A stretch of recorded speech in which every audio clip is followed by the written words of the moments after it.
What a great joy to come to Gurgaon this Sunday morning, last Sunday of the year. क्या आनंद की बात है कि इस आखिरी इतवार में गुड़गांव के बेतेल सिटी चर्च में मैं आया हूँ। I remember coming to your church about 1 year ago. मुझे याद है कि मैं 1 साल पहले आपके कलीसिया में आया था। Now through online I am able to come and talk to you this morning. और अब मैं ऑनलाइन के जरिए आपके बीच में आया हूँ आपके साथ वचन बांटने के लिए। I want to thank Pastor John and Pastor Karuna for inviting me to speak to you this morning. मैं पास्टर जॉन और पास्टर करुणा का धन्यवाद करता हूँ, उन्होंने जो मुझे प्रचार करने के लिए उन्होंने मुझे स्वागत किया। Pastor John and Karuna always thinks of you. Even though they live in Coimbatore, their heart and mind is always upon you. Pastor John और पास्टर करुणा वो आपके बारे में हमेशा सोचते रहते हैं, चाहे वो यहाँ पे कोयम्बतूर में हो, लेकिन उनका दिल और उनका मन वहाँ पे ही है। All the time they speak about you, they pray for you. Soon they will come and meet you. और हमेशा वो आपके लिए प्रार्थना करते हैं, आपको याद करते हैं और जल्दी से जल्दी आकर वो आपसे मुलाकात करेंगे। This corona has separated many of us from meeting each other, but the time has come. We will again meet in the presence of the Lord and glorify His precious name. इस corona ने हम सबको अलग अलग कर दिया, लेकिन एक समय आने वाला है हम फिर से मिलेंगे, जुड़ेंगे, परमेश्वर की हज़ूरी में उसकी महिमा करेंगे। This morning I want you to prepare for you to enter the new year 2021.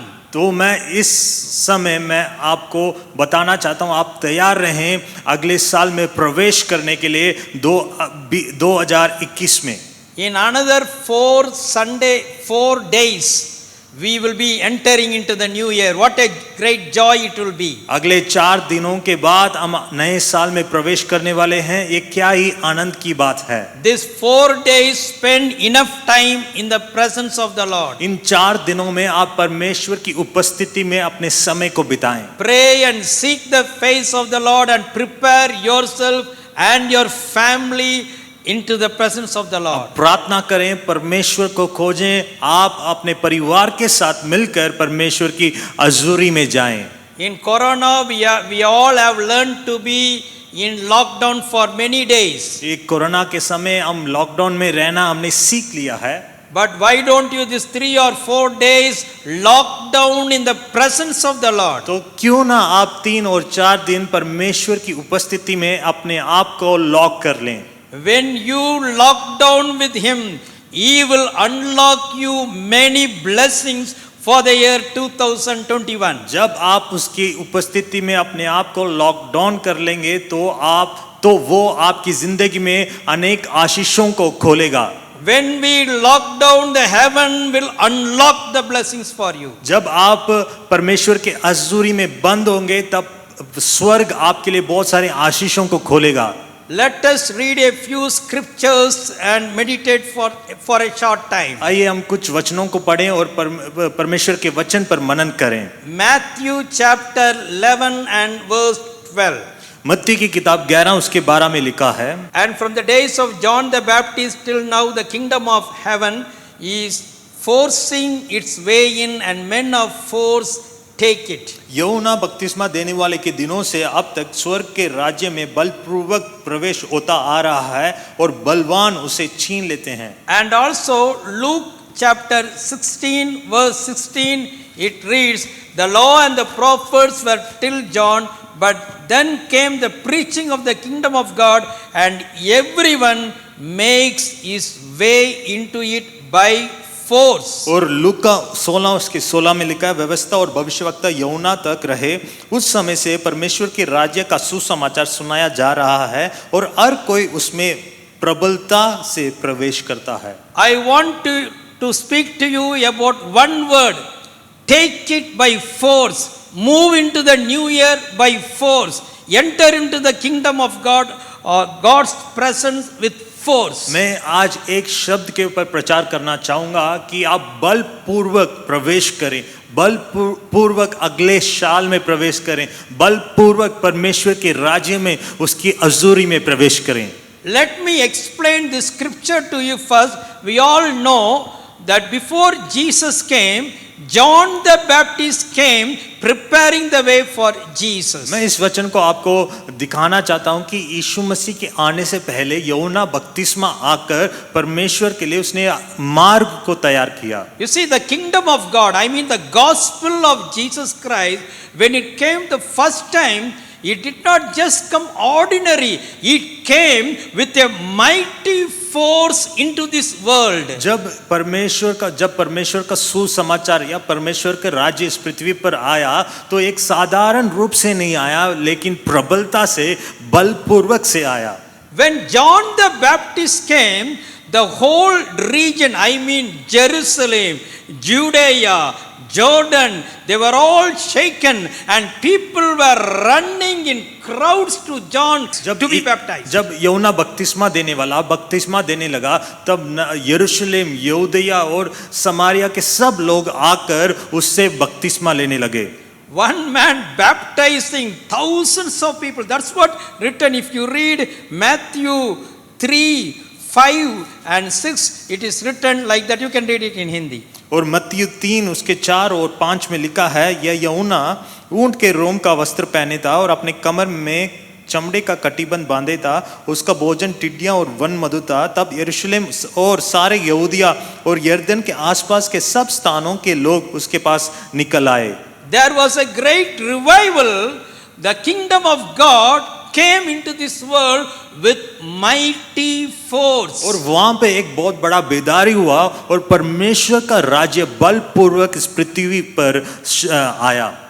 And already many were baptized, but if you look, Jesus also baptized so many hundreds and thousands of people. और यहाँ पे देखते हैं बहुत सारे लोगों ने बपतिस्मा लिया और यीशु मसीह ने भी वहां पर आकर बपतिस्मा लिया। If you read John chapter 4, 1 to 3, we read that Jesus did not baptize, but it says that his disciples baptized. यहाँ पे लिखा है, यूहन्ना 4 में लिखा है, यीशु मसीह ने बपतिस्मा नहीं दिया लेकिन उसके चेलों ने बहुत सारे लोगों को बपतिस्मा दिया। And it is written, Jesus baptized more than what John baptized. और यहाँ पे लिखा है यीशु मसीह ने यूहन्ना बपतिस्मा देने वालों से ज्यादा बढ़कर बपतिस्मा दिया। So just imagine 12 disciples baptizing hundreds and thousands of people. Even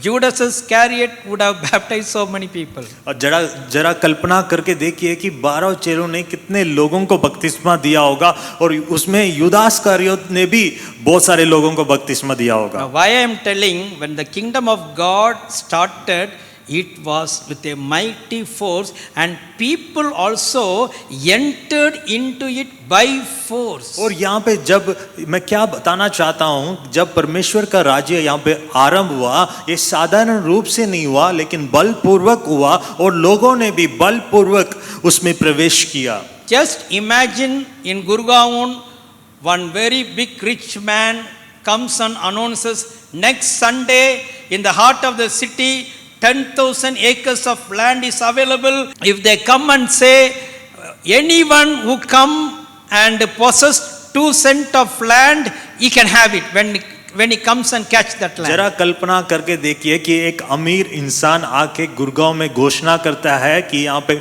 बहुत बड़ी जमीन है, तो जो कोई पहले आकर इसे अपना लेगा उसको ये जमीन उसे मिल जाएगा। If that announcement comes and you have to go next Sunday 10 o'clock, I think nobody will come to the church. Everybody will be running to catch hold of that land. अगर ये घोषणा इतवार को हुआ तो मुझे लगता है कि कोई भी उस इतवार को कलीसिया में नहीं आएगा बल्कि उस जगह को पाने के लिए वहां पे चले जाएंगे। Oh, that land is worth millions of rupees. We will go. You will go with mighty force to take that land. वो जमीन इतनी कीमती है इसलिए हम बलपूर्वक प्रबलता से जाकर वहां पर उस जमीन को अपना लेंगे। That same force must be there for the spiritual things of God in order to enter into the year 2021. वही जोश, वही दबाव आत्मिक जीवन में भी हमें दिखाना चाहिए, और जब हम अगले साल में प्रवेश करेंगे वो हमारे अंदर वही जोश होना चाहिए। You must always, whenever enter in the presence of the Lord, you just not go there very slothful, slowly. If God wants to bless me, let Him bless me. You cannot do the things of God in that type of way. आप जब भी परमेश्वर की उपस्थिति में जाएं, ये सोच के ना जाएं या आलसीपन होकर ना जाएं कि परमेश्वर मुझे आशीष करे तो करे, ऐसे मनोभाव के साथ परमेश्वर की उपस्थिति में ना जाएं। If some of you are parents, you can imagine your children when they are small, when they are growing up in 3 or 4 years, how active they are, how forceful they are, how all the time they take everything by force. There is great energy in them. अगर आप माता पिता हैं तो आपके बच्चे जब छोटे थे, आप जरा सोच के देखिए कि वो कितने जोश के साथ थे, कितने मतलब हर चीज को उठा लेते थे, बलपूर्वक वो छीन लेते थे। At that same time, if your child wakes up at 6 o'clock and just stays in bed doing nothing up to 7 o'clock, you won't be happy. You want your child to be energetic, do everything by force. वैसे ही आपका बच्चा अगर 6 बजे उठ जाए और 7 बजे तक कुछ ना करें, आप उससे देख के आनंद नहीं होते, लेकिन आप सोचते हैं कि ये ऐसा क्यों कर रहा है, और आप चाहते हैं कि वो कुछ ना कुछ करें। In the same way, God wants you to take everything that God has given you, that God has made everything available. You go and take it by force with a willing heart. वैसे ही परमेश्वर चाहता है कि परमेश्वर ने जो आपके लिए रखा है उससे आप बलपूर्वक, चाहत के साथ, इच्छुक के साथ उसे अपना लें, उसे जाके प्राप्त करें। My dear friends, the force that you have right now is not enough. It does not give you enough power. You must add more force to it. अभी जो आपके पास जो जोश है, जो तंदुरुस्त है, वो काफी नहीं है, आपको और जोश में आना होगा और बलपूर्वक उसे पाना होगा। You all know the scripture, ask and it shall be given, knock and it shall be opened, seek and you shall find. आप सब उस वचन को जानते हैं कि मांगो तो तुम्हें मिलेगा, ढूंढो तो तुम पाओगे, खटखटाओ तो तुम्हारे लिए खोला जाएगा। But the real translation says, keep on asking, keep on knocking, keep on seeking. I mean with force. Real translation में ऐसे लिखा है, उसे मांगते रहो, प्रार्थना ढूंढते रहो और कटकटाते रहो जब तक आपको मिल ना जाए, बलपूर्वक उसमें करते रहो। Some people when they pray, they just get tired. If God gives, let Him give. Otherwise, it is okay. If you are in that type of mind, you cannot receive anything from God. You have to go with force. कुछ लोग प्रार्थना करते हैं और सोचते हैं कि अगर प्रभु देना चाहेगा तो देगा। ऐसे मनोभाव से आप परमेश्वर से कुछ नहीं ले सकते, लेकिन आपको बलपूर्वक उसमें प्रवेश करना होगा। For example, you pray, Lord, bless me in the year 2021. If you bless me, okay. If you don't bless me, let 2021 year be like 2020. Don't be like that. आप ऐसे प्रार्थना ना करें कि परमेश्वर मुझे 2021 में आशीष कर, अगर 2021 में तो आशीष नहीं करेगा तो आपका साल 2020 की तरह भी 2021 होगा। God likes force. God wants you to come into His presence with force, with great expectation. परमेश्वर चाहता है कि आप बलपूर्वक जोश के साथ उसकी उपस्थिति में जाएं, एक चाहत के साथ उसकी हजूरी में आएं। God wants you to shake Him. परमेश्वर चाहता है कि आप उसे हिलाएं। So that is how you must approach the presence of God and the spiritual things of God. और वैसे ही आप परमेश्वर की हजूरी को प्राप्त कर सकते हैं और आत्मिक चीजों को ले सकते हैं। If you read Isaiah chapter 62 verse 6 and 7, it says like this. अगर आप Isaiah 62 verse 6 and 7 में पढ़ेंगे, उसमें लिखा है, ये यरूशलेम, मैंने तेरी शहरपनाह पर पहरुए बिठाए हैं, वे दिन रात कभी चुप ना रहेंगे। ये यहोवा को स्मरण करने वालों, चुप ना रहो, और जब तक वह यरूशलेम को स्थिर करके उसकी प्रशंसा पृथ्वी पर ना फैला दे, तब तक उसे भी चैन ना लेने दो। It is written, don't allow him to sit down or seek him night and day until he establishes Jerusalem. यहाँ पे लिखा है परमेश्वर को आप बैठने मत दो, चैन मत लेने दो जब तक वो यरूशलेम को स्थापित ना कर दें। You know, some parents know, sometimes if the children want us to do something, they will never allow us to sit down until we give them what they need. कुछ बच्चे ऐसे होते हैं कि कुछ अपने माता पिता से मांगते हैं और जब तक उन्हें वो चीज मिल ना जाए तब तक उन्हें तंग करते रहते हैं। However we are tired, the children do not bother, they want what they want. अगर माता पिता तक भी जाएं लेकिन वो बच्चे नहीं तकते, उन्हें वही चाहिए जो उन्होंने मांगा है। This is how you must pester him night and day with force. Yes, Lord, give me this spiritual gift. Do this for me. I believe in you. Yes, Lord. Go and knock and receive from him. आपको वैसे ही रात और दिन परमेश्वर की उपस्थिति में उसे प्रार्थना करना है, उसे चैन नहीं लेने देना, तभी आपको वो आत्मिक आशीषें और शारीरिक आशीषें परमेश्वर आपको देगा। What is your prayer point this morning? तो इस सुबह के समय आपकी प्रार्थना की निवेदन क्या है? Do you want your dear ones to be saved? आप चाहते हैं कि आपके प्यारे लोग उद्धार पाएं? Do you want to be delivered from bad habits? आप चाहते हैं कि आप गलत आदतों से छुटकारा पाएं? Whatever need you may have, आपको किसी भी तरीके की जरूरत क्यों ना हो, go and take it with force. Everything is available. जाके बलपूर्वक प्रवेश करें क्योंकि आपके लिए सब कुछ वहां पे रखा हुआ है। You must exercise your faith. आपको अपने विश्वास का प्रयोग करना है। You must believe in him. आपको उस पर विश्वास करना है। The Bible says in Hebrews chapter 11:6, one who comes to God must believe that he is, and he is a rewarder of those who diligently seek him. In other words, who seek him with force. और इब्रानियों की किताब 11 उसके 6 में लिखा है, जो भी परमेश्वर की उपस्थिति में आता है उसे विश्वास होना चाहिए क्योंकि विश्वास करने वालों को परमेश्वर प्रतिफल देता है। If you read the Bible in the book of Genesis chapter 32, we read the prayer of Jacob. यहाँ पे उत्पत्ति उसके 32 में अगर आप पढ़ के देखें याकूब की प्रार्थना को हम देख सकते हैं। I think you know the story. मुझे लगता है आपको ये कहानी मालूम है। Jacob next day was going to meet his brother.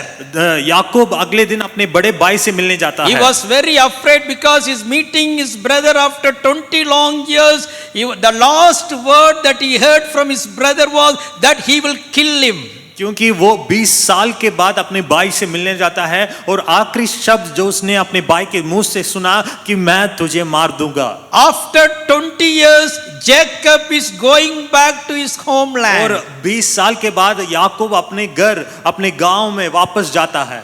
Fear gripped his heart. और उसके हृदय में डर छाया हुआ है। But the Bible says he went into the presence of the Lord with mighty force. और वहां पे बाइबल कहती है वो परमेश्वर के हजूरी में बलपूर्वक प्रवेश करता है। It is written in the Bible, even the angel of the Lord could not withstand his fight. The angel of the Lord said, "Leave me. It is getting dawn. I have to go." और यहाँ पे वहां पर अगर आप पढ़ के देखें वहां पे स्वर्ग दूत भी, परमेश्वर का दूत भी उससे लड़कर जीत नहीं पाया। वो आखिर में कहता है समय हो चुका है, मुझे जाने दो। Jacob said, "I will not leave you until you bless me." और याकूब कहता है मैं तुझे नहीं छोड़ूंगा जब तक तुम मुझे आशीष ना कर दे। Jacob made the force. याकूब बलपूर्वक के साथ, प्रबलता के साथ उसने प्रार्थना किया। He took the blessing by force. उसने आशीष को प्रबलता के साथ लिया। That night nation of Israel was born because Jacob's name was changed into Israel, and now Israel has become a nation. और इज़राइल वहां उस जगह पर पैदा हुआ क्योंकि परमेश्वर ने उस समय याकूब का नाम इज़राइल में बदल दिया। This is how you can get blessings from the Lord Almighty. और इसी तरह आप परमेश्वर से आशीष को प्राप्त करते हैं। Don't give up before the time. Don't just give up very easily. आप बहुत आसानी के साथ चैन ना लें। Many people, they do not take anything by force.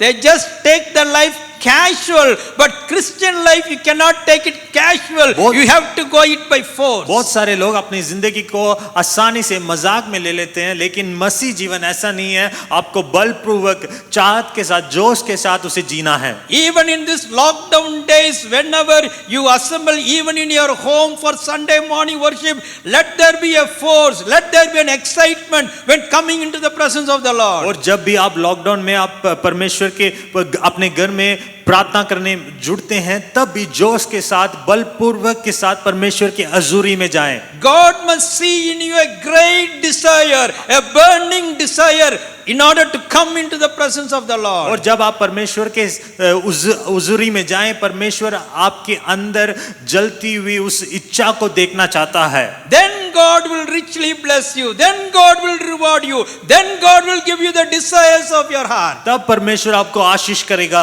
आपको प्रतिफल देगा, आपकी मन की इच्छा को पूरी करेगा। So we read one more example from Luke chapter 18. हम एक और वचन को पढ़ेंगे लूका 18 में से।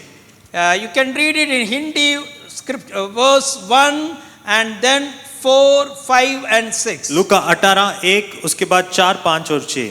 फिर उसने इसके विषय में कि नियत प्रार्थना करना और याव नहीं छोड़ना चाहिए, उनसे यह दृष्टांत कहा। कुछ समय तक तो वह ना माना, परंतु अंत में मन में विचार कर कहा, यद्यपि मैं ना तो परमेश्वर से डरता और ना मनुष्य की कुछ परवाह करता हूँ, तो भी यह विधवा मुझे सताती रहती है, इसलिए मैं उसका न्याय चुकाऊंगा। कहीं ऐसा ना हो कि एक घड़ी घड़ी आकर अंत में मेरे नाक में दम करें।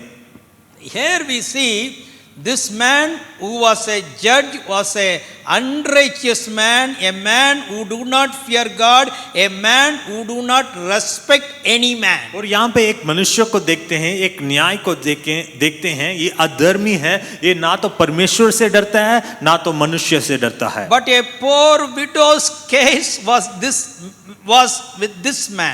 और एक विधवा अपने निवेदन को इस मनुष्य के पास लेके आती है। You know, whenever we go into the court, it takes long time, and this judge did not pronounce the judgment for many years. It was going year after year, year after year. और जब भी हम court में जाते हैं अपने न्याय को लेके, तो वो कोर्ट भी बहुत साल खींच लेता है। वैसे ये मनुष्य, ये विधवा उस मनुष्य के पास जाती है साल भर साल, लेकिन ये कोर्ट की तरह बहुत साल उसकी निवेदन को उसने कुछ उत्तर नहीं दिया।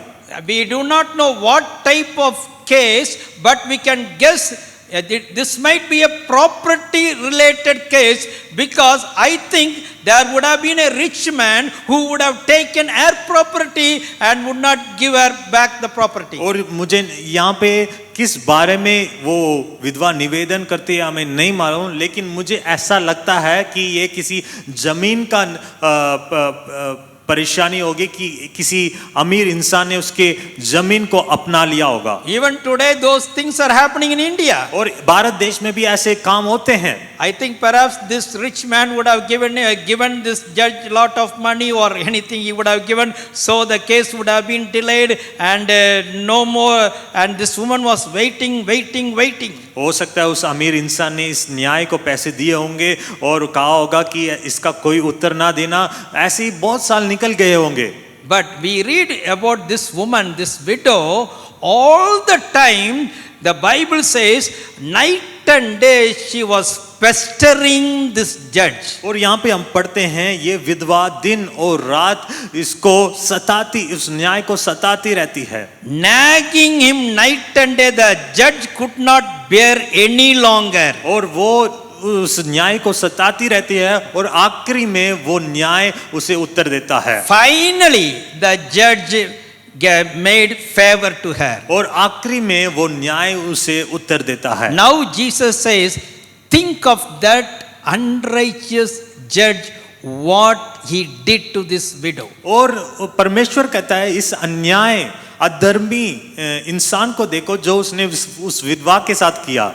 Even if this judge who did not respect God or man, when he could show mercy, how much more I will have mercy on my children who call me night and day. और परमेश्वर कहता है ये अधर्मी न्याय उस विधवा पर तरस कर उसके जीवन में उत्तर दे सकता है, तो मैं अपने पुकारने वाले लोगों को, अपने बच्चों को उत्तर, उनकी प्रार्थना का उत्तर क्यों ना दूंगा। You see, even though that man did not want to do anything good for her, because this woman always came to him with force, finally he did it. वो अधर्मी न्याय उस विधवा के लिए कुछ नहीं करना चाहता था, लेकिन वो विधवा उससे दिन और रात उसे निवेदन उसके पास जाती रहती थी, उस कारण उसने उसके जीवन में उत्तर दिया। But our God is not like this man.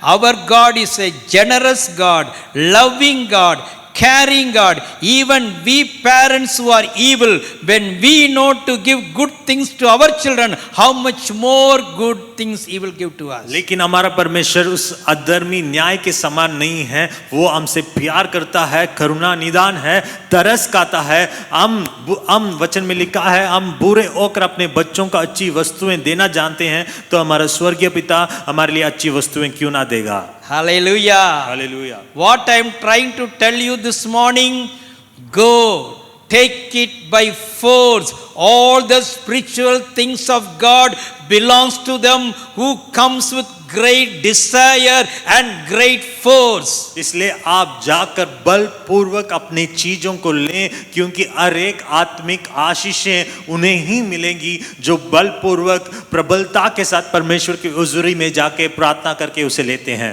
When God sees that force in you, you are very sure to get blessings, reward from God in 2021. जब परमेश्वर आपके अंदर वो चाहत, वो प्रबलता देखेगा, तो वो आपको 2021 में जरूर आपके जीवन में आशीष करेगा। I believe that Corona days will be over soon and the days of revival will start in our nation. और मैं विश्वास करता हूँ ये कोरोना के दिन अभी बहुत जल्दी खत्म होने वाले हैं और एक बेदारी के दिन शुरू होने वाले हैं। The days of Corona was there to prepare us in order to come into the presence of God. Now when we will come, then revival will also start. मुझे लगता है कोरोना के दिन हमें परमेश्वर के पास लेके आने के लिए ये दिन साबित हुए, लेकिन ऐसे दिन आने वाले हैं परमेश्वर की बेदारी इस पूरे जगह में फैलने वाला है। When our Bethel City Church in Gurgaon, when it opens, everybody must come with force to the house of God. और जब ये बेतेल सिटी गुरगावन जब ये खुलेगा, सब लोग बलपूर्वक उसमें प्रवेश करेंगे। No more late arrivals. कोई भी लेट नहीं आएगा। No more just sleeping for a long time and coming into the presence of the Lord. कोई भी सोते हुए परमेश्वर की हुजूरी में नहीं आएगा। Whenever again you come into the presence of the Lord, there must be joy and gladness in your heart, great desire to serve him and work along with the pastor. आप जब भी आप परमेश्वर के भवन में आए, आपके अंदर एक आनंद, एक जोश, एक उत्साहित होना चाहिए कि परमेश्वर को आराधना करना और पास्टर के साथ मिलकर उसकी सेवा करना। The people who have this great desire, force, will come and meet the pastor and ask him, what shall I do along with you in order to grow the church? जिनके अंदर जोश और चाहत है, आप पास्टर से आके मिलें और पूछें कि हम कलीसिया के लिए, परमेश्वर के राज्य के लिए और क्या क्या करें। They will take the burden of the pastor. They will go on with the vision of the pastor and will work for the kingdom of God night and day. They are the people who work with force. वो pastor के vision दर्शन के साथ मिलकर, उनकी चाहत के साथ मिलकर काम करेंगे और ये सोचेंगे कि परमेश्वर के राज्य को हम कैसे बढ़ाएं। You see, in the Old Testament, when there was a war, you would have read the story in the Bible about Gideon. Gideon के बारे में बाइबल में पढ़ते हैं। You see, first he took thousands of people. हम पढ़ते हैं कि वो 1000 लोगों को उसने अकेले ने मारा। Then God said, this is more crowd. वो परमेश्वर ने कहा ये ज्यादा भीड़ है। Then God said, cut it down.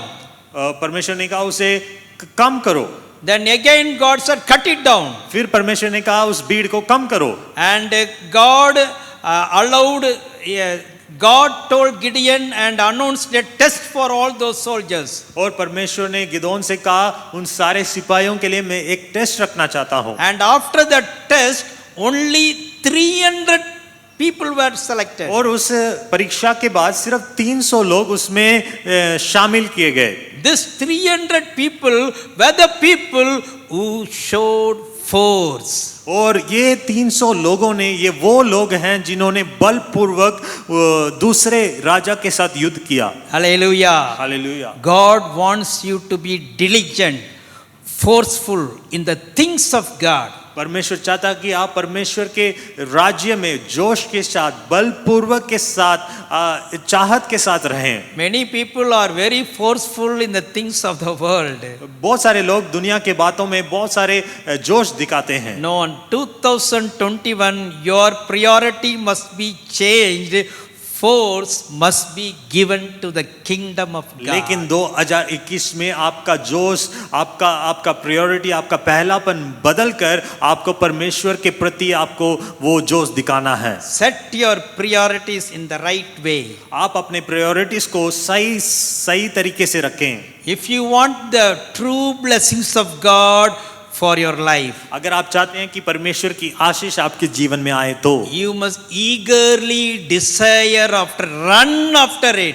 आपको उसे चाहत के साथ उसके पीछे हो लेना है। Once a young man went to a monk in the forest and asked him a question. एक बार एक जवान लड़का एक साधु के पास जाकर एक सवाल को पूछता है। He asked the monk, what should I do that I can have success in my life? वो उस साधु के पास जाके पूछता है, मैं अपने जीवन में महान बनने के लिए, सक्सेस पाने के लिए मैं क्या करूं?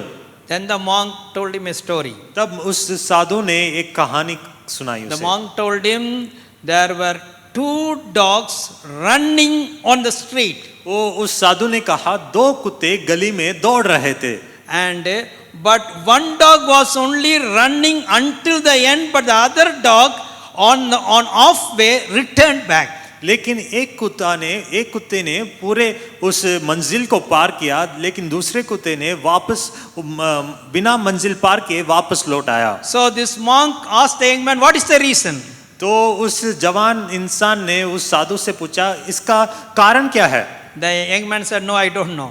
उस जवान ने कहा, मुझे नहीं मालूम। You see, we all see dogs running on the road. हम जानते हैं कुत्ते गली में भागते हुए देखते हैं हम। When one dog run, all the dogs run on the road. जब एक कुत्ता भागता है तो उसके पीछे पीछे दूसरे कुत्ते भी उसके पीछे भागते हैं। The point is that one particular dog who ran until the end was the dog which saw a rabbit.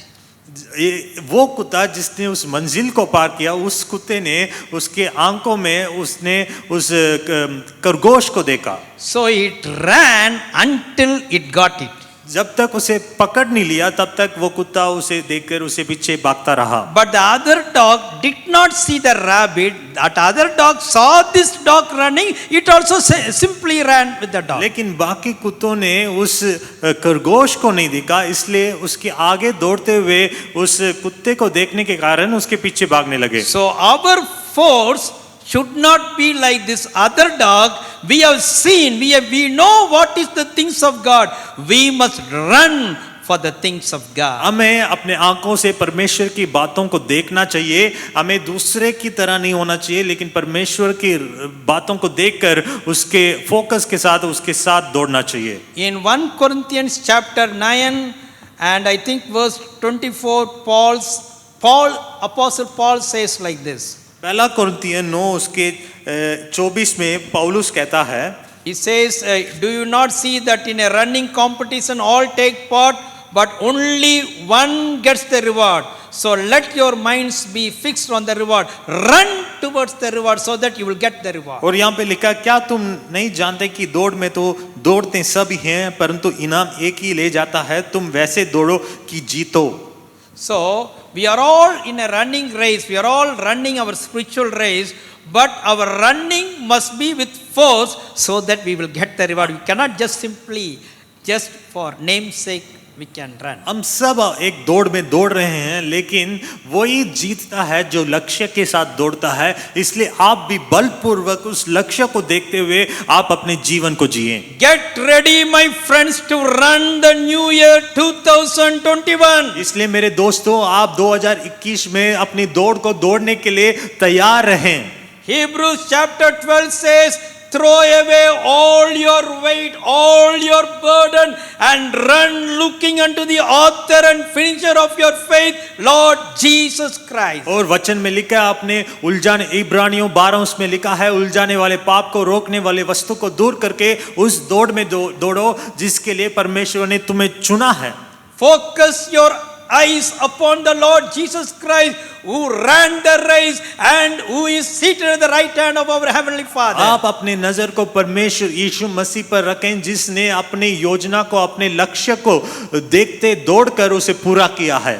These are the 4 days. Prepare yourself, clothe yourself with the power of God, and rise up in the new year with new strength, new power and new glory. ये 4 दिन ऐसे हैं कि आप परमेश्वर के हजूरी में अपने आप को बंद कर लें और नए बल के साथ, नई ताकत के साथ, नए अभिषेक के साथ आप उठें। I think all of you know about the story of Elijah and Elisha. मुझे लगता है कि आपको एलिया और एलिशा के बारे में सबको मालूम है। You all know Elisha wanted double portion of Elijah's power. और आप जानते हैं एलिशा एलिया के 2 गुने अभिषेक को चाहता था। So Elijah said to Elisha, if you see me when I am taken up, you will get the double anointing. If you don't see me, you won't get it. तब एलिया ने एलिशा से कहा, जब मैं उठा लिया जाऊं, जब तू मुझे देखता रहेगा तब तू उस अभिषेक को पाएगा, अगर नहीं देखेगा तो उस अभिषेक को नहीं पाएगा। So Elisha need to show force. इसलिए एलिशा को एक बलपूर्वक अपने जोश को दिखाना वहां पे था। I imagine Elisha will never taken his eyes out of Elijah. और मैं कल्पना करता हूं कि एलिशा ने अपने आंखें, अपनी नजर एलिया में से नहीं हटाया होगा। All the time his eyes was focused on Elijah with force, all the time watching him, watching every step of his movement. और मुझे लगता है कि एलिशा एलिया के ऊपर, उसके कदमों के ऊपर, उसकी चाल चलन के ऊपर नजर रखता ही होगा ताकि वो उस दोगुने अभिषेक को प्राप्त कर सके। And he finally got the double anointing. और आखिर में उसे दोगुना अभिषेक उसे दिया। Hallelujah. Hallelujah. This is how you have to seek the presence of the Lord. वैसे ही आपको परमेश्वर की उपस्थिति को ढूंढना है। We all read about the 2 blind men in the Bible, in the book of in New Testament. हम नए नियम में एक दो अंधों के बारे में पढ़ते हैं। Oh, Jesus was passing on the way to Jericho. यीशु मसीह यरीको की रास्ते में जा रहा था।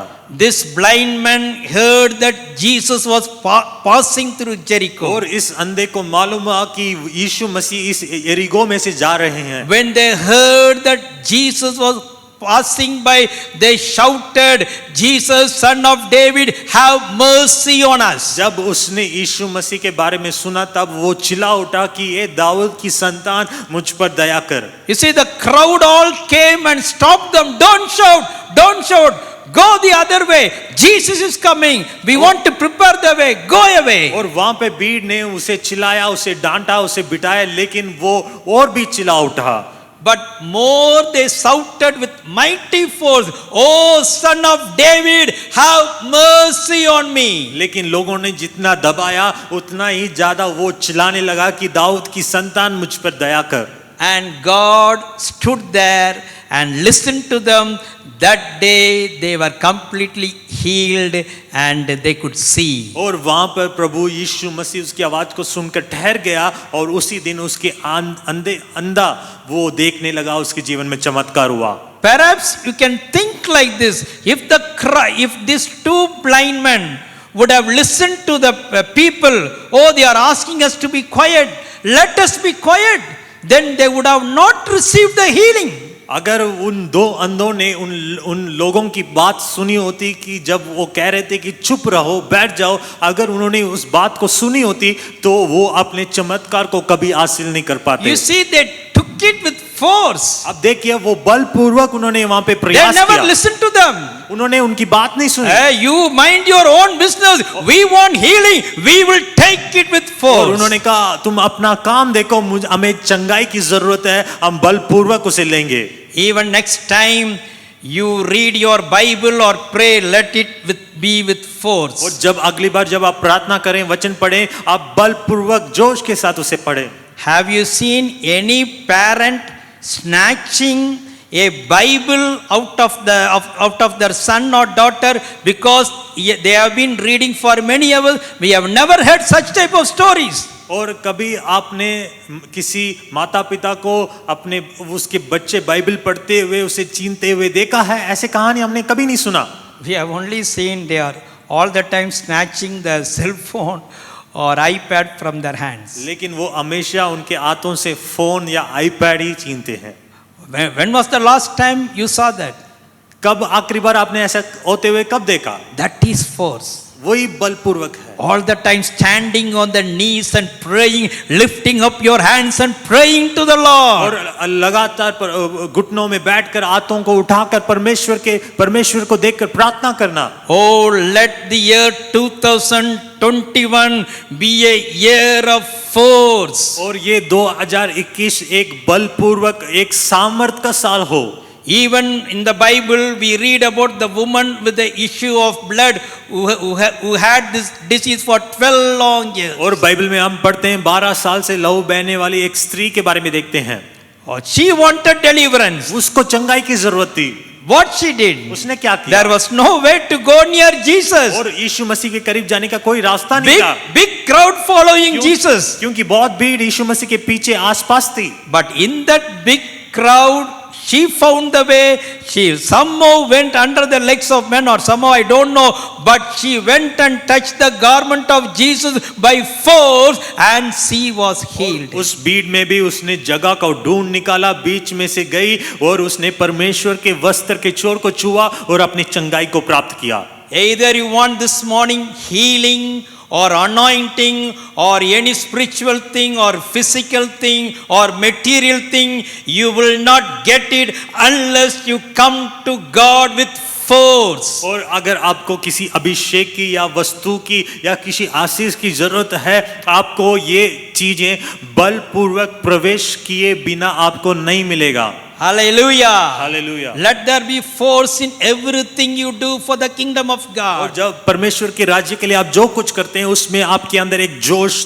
दिखना चाहिए। Even in your giving to the Lord, let it come by force. आपका परमेश्वर के लिए देना भी जोश के साथ हो। When the offering time comes, when the time comes to pay your tithe, let it be a force, let it be a great joy released in you to give to और God. जब भी दान और दसवां देने का समय आए, आप जोश के साथ, आनंद के साथ और उत्साहित के साथ परमेश्वर के लिए दें। Even when the time comes to stand and worship the Lord with force. और जब परमेश्वर की आराधना खड़े होकर आराधना करने का समय आए, आप परमेश्वर को जोश के साथ उसकी आराधना करें। So I pray for each and every one of you this coming new year, God will bless you because of the force that you show for him. और मेरी प्रार्थना है कि आने वाले साल परमेश्वर आपको आशीष करें, क्योंकि आप उसकी हजूरी में जोश के साथ, उत्साहित के साथ, बलपूर्वक के साथ प्रवेश करने वाले हैं।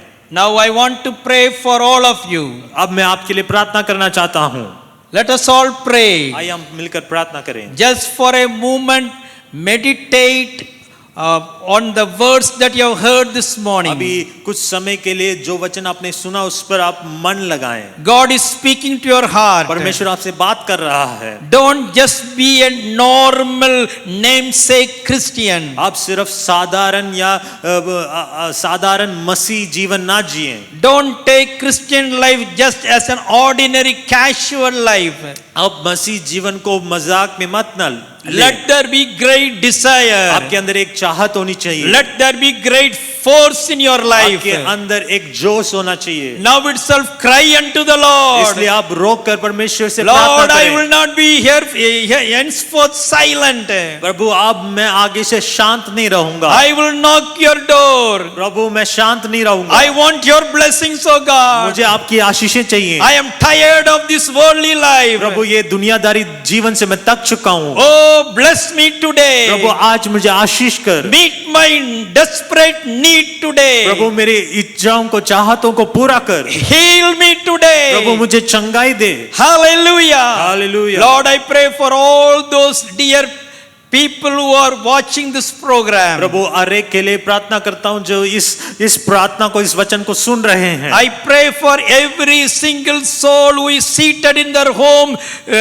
respecting and listening to the word of God this Sunday. प्रभु मैं उन हर एक आत्माओं के लिए प्रार्थना करता हूँ जो अपने घरों में कलीसिया में बैठकर इस वचन को, इस प्रार्थना को सुन रहे हैं। Lord, I pray that you prepare each and everyone for the coming year 2021. प्रभु मैं प्रार्थना करता हूँ आने वाले 2021 में आप हर एक को तैयार करें। That they will be equipped with new power and strength to enter into the year 2021. और आने वाले साल में प्रभु उन्हें अभिषेक, सामर्थ और शक्ति से भरें प्रभु। Whatever their need may be, I pray according to the power of your might, meet that need, O God. Let them rejoice in what you do for them. प्रभु जो भी जरूरत है वो आपकी महिमा और सामर्थ के अनुसार उनके जीवन में पूरी हो जाए।